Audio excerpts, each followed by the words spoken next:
Hi. Hi. It takes my brain. We are... Hey, we're back in the lab having a great old time with our friend. What's his name? Lefty. That makes sense. We're back in the lab today with our good friend Lefty and my superhero. Come on, dude. That's weak. Come on. I want to go home. Iron my shoes.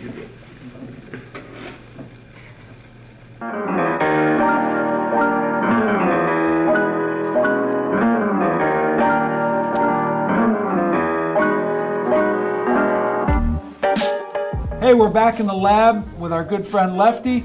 We are studying Lefty's brain and we are looking at the impact and the effects that you can have on someone when you model behavior.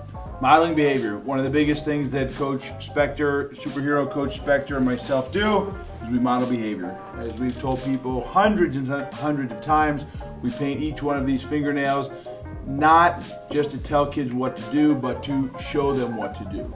Several decades ago, I think it was a couple Swedish scientists, don't quote me on that because I might not be right there, but they had these macaw monkeys, and they were feeding the monkey food, and they had the monkey in the cage, and the monkey had electrodes hooked up to its brain, and when it wasn't eating, one of the scientists, I think when they were taking a little break, and the machine was still on, reached over and started to eat some of that monkey's food. And they noticed that some of the neural firing in the 100 billion neurons that our brain is made up of, in the monkey, the neurons were firing as if the monkey was actually eating, but he was only watching the scientists eat. Wow. And what it led to was the discovery of these things called mirror neurons.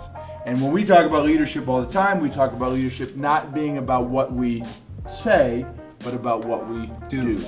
And science has really proven that as a teacher, as a parent, as another student, if you want to influence someone else, it's about modeling that behavior. So we have turned into, I don't know, superhero models, I guess you would say.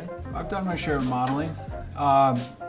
One of my favorite things to do, when I talk about, I hear other teachers say, or parents or adults complain that kids don't have manners anymore. And I think that it's an art that has been lost, but it's probably a lack of modeling.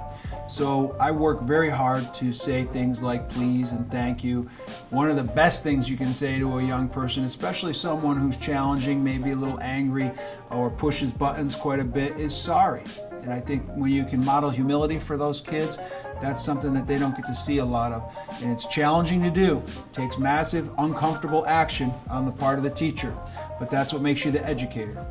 That's right. Coach has got a great story. If you hadn't heard it before, we won't go into it here now. But had a great story of a young man who years ago had some real anger issues. And Coach had to surrender and apologize to the kid. And, I always tell other teachers, when was the last time that some adult apologized to that kid? Probably never. But the moral of the story here in the lab today is modeling behavior. What behaviors are you modeling in your classroom, your personal life, and your daily life? Mirror neurons. There's one right there. You heard it here. Boom.